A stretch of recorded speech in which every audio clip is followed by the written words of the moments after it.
Have you ever been guilty of something, some act that you did as a child that you weren't proud of or you got caught out for? What did you do? You found witnesses to say you weren't there. You got your brother or sister to say, oh, I was with them. He wasn't out there chasing rabbits. He was with me. Da, da, da, da. We look for witnesses to back up our story. I mean, they're false witnesses, of course, because we did something wrong. We're just trying to get out of it with our parents or with the law. You have an alibi.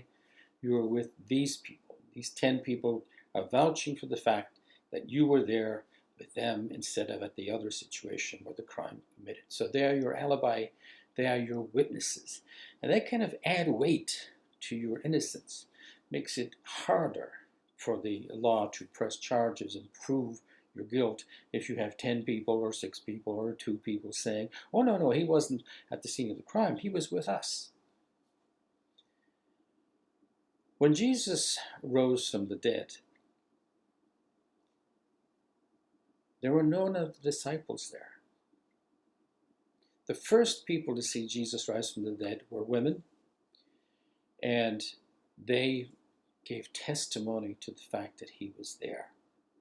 So people say, well, resurrection is a made-up story. Well, if you made up a story, wouldn't you want to make sure you were there, or had people say you were there, or the events were there?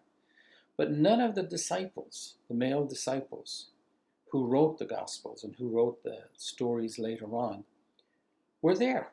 They did not see this happening. It was the women who followed Jesus who saw the resurrection because of Jesus' love for them and their love for him. But that is the greatest proof of the resurrection. Because if it was a fake story, the people who made up the fake story, which would be the disciples, the people who were close to him, they would have made sure they were there and they saw it happen. Don't you agree?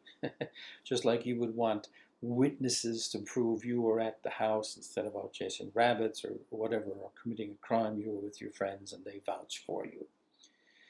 So the greatest proof for the resurrection is the fact that none of the male disciples were there. The women were there who loved Jesus and he loved them deeply to prove the resurrection.